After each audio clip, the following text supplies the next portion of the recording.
जय श्री हरि।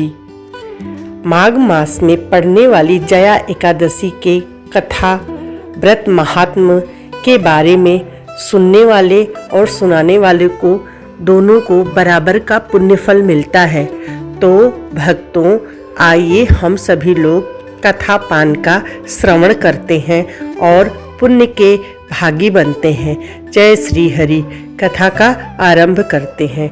एक बार गांडीवधारी अर्जुन ने श्री कृष्ण भगवान से कहा, हे भगवान, आप कृपा कर आप मुझे माघ माह के शुक्ल पक्ष की एकादशी के संबंध में विस्तार पूर्वक बताएं। शुक्ल पक्ष की एकादशी में किस देवता का पूजन करना चाहिए तथा इस एकादशी के व्रत की क्या कथा है, उसे करने से कौन कौन से पुण्य फल की प्राप्ति होती है। भगवान श्री कृष्ण ने बड़े ही श्रद्धा भाव से और बड़े ही एकाग्रत मन से अर्जुन को बताया, हे अर्जुन, माघ मास के शुक्ल पक्ष की एकादशी को जया एकादशी कहते हैं। इस एकादशी के उपवास से मनुष्य भूत, प्रेत, पिशाच आदि की योनि से मुक्त हो जाता है। अतः इस एकादशी के उपवास की विधि के अनुसार ही करना चाहिए। अब मैं तुमसे जया एकादशी के व्रत की कथा कहता हूँ, ध्यान पूर्वक श्रवण करना। एक बार देवताओं के राजा इंद्र नंदन वन में भ्रमण कर रहे थे। चारों ओर किसी उत्सव के समान वातावरण था। गांधर्व गायन कर रहे थे तथा गंधर्व कन्याएं नृत्य कर रही थीं। वहीं पुष्पावती नामक गंधर्व कन्या ने माल्यवान नामक गंधर्व को देखा तथा उस पर आसक्त होकर अपने हाव भाव से उसे रिझाने का प्रयास करने लगी। यानी गांधर्व कन्या को माल्यवान से प्रेम हो गया। माल्यवान भी उस गंधर्व कन्या पर आसक्त होकर अपने गायन का सुर, लय, ताल सब भूल गया। इससे संगीत की लय टूटने लगी तथा संगीत का समस्त आनंद क्षीण होने लगा। सभा में उपस्थित देवगणों को यह अत्यंत अनुचित लगा। यह देखकर इंद्र भी रुष्ट हो गए। संगीत एक पवित्र साधना है, इस साधना को भ्रष्ट करना पाप है। अतः क्रोधवश इंद्र ने पुष्पावती तथा माल्यवान को श्राप दे दिया। संगीत की साधना को अपवित्र करने वाले माल्यवान और पुष्पावती, तुमने देवी सरस्वती का घोर अपमान किया है, अतः तुम्हें मृत्युलोक में जाना होगा।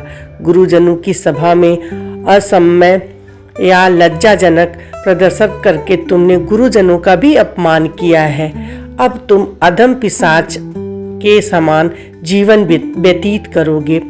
देवेंद्र का श्राप सुनकर वे दोनों अत्यंत दुखी हुए तथा हिमालय पर्वत पर पिशाच योनि में दुख पूर्वक जीवन यापन करने लगे। उन्हें गंध, रस, स्पर्श आदि का तनिक भी बोध नहीं था। वहीं उन्हें असहनीय दुख सहने पड़ रहे थे। रात दिन में उन्हें एक क्षण के लिए भी निद्रा नहीं आती थी। उस स्थान का वातावरण अत्यंत शीतल था, जिसके कारण उनके रोम खड़े हो जाते थे, हाथ पैर सुन्न हो जाते थे तथा दांत किटकिटाने लगते थे। एक दिन उस पिशाच ने अपनी स्त्री से कहा, न मालूम हमने पूर्व जन्म में कौन से पाप किए हैं जिसके कारण हमें इतनी दुखदायी यह पिशाच योनि प्राप्त हुई है। पिशाच योनि से नरक के दुख सहना अधिक उत्तम है। इसी प्रकार के अनेक विचारों को कहते हुए अपने दिन व्यतीत करने लगे। भगवान की कृपा से एक समय माघ के शुक्ल पक्ष की जया एकादशी के दिन इन दोनों ने कुछ भी भोजन नहीं किया तथा न ही कोई पाप कर्म किया। उस दिन मात्र फल फूल ग्रहण कर ही व्यतीत दिन किया। महान दुख के साथ पीपल के वृक्ष के नीचे विश्राम करने लगे। उसी दिन सूर्य भगवान अस्तांचल को जा रहे थे। वह रात्रि इन दोनों ने एक दूसरे से सटकर बड़ी कठिनता से व्यतीत की।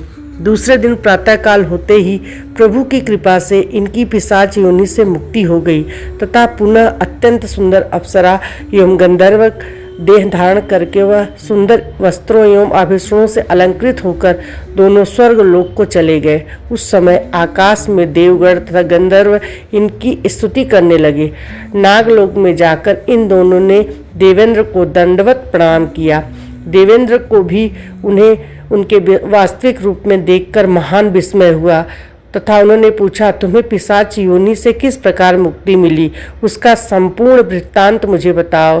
देवेंद्र की बात सुनकर माल्यवान ने कहा, हे देवताओं के राजा इंद्र, श्री हरि की कृपा तथा जया एकादशी के व्रत के पुण्य फल से हमें पिशाच योनि से मुक्ति प्राप्त हुई। इंद्र ने कहा, हे माल्यवान, एकादशी व्रत करने से तथा भगवान श्री हरि की कृपा से तुम लोग पिशाच योनि को त्याग कर पवित्र हो गए हो, इसलिए हमारे लिए भी बंदनीय हो। इसलिए भगवान शिव तथा भगवान विष्णु के भक्त हम देवताओं के वंदना करने योग्य हैं, अतः आप दोनों धन्य हैं। अब आप प्रसन्नतापूर्वक देवलोक में निवास कर सकते हैं। हे अर्जुन, इस जया एकादशी के उपवास से कुयोनि से सहज ही मुक्ति मिल जाती है। जो मनुष्य इस एकादशी का व्रत कर लेता है उसने मानो सभी यज्ञ तप दान कर लिए हैं। जो मनुष्य श्रद्धापूर्वक जया एकादशी का व्रत करते हैं वे अवश्य ही सहस्र वर्ष तक स्वर्ग में वास करते हैं।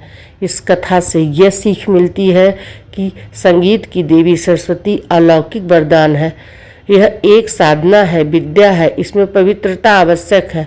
उसमें भी जिस सभा में अपने से बड़े गुरुजन आदि उपस्थित हों वहाँ प्राणी को संयम एवं मर्यादा का पालन करना चाहिए ताकि गुरुजनों का अपमान न हो, उनका सम्मान बना रहे। गुरुजनों का अपमान करने वाला मनुष्य घोर नरक का भागी होता है। जय श्री कृष्ण।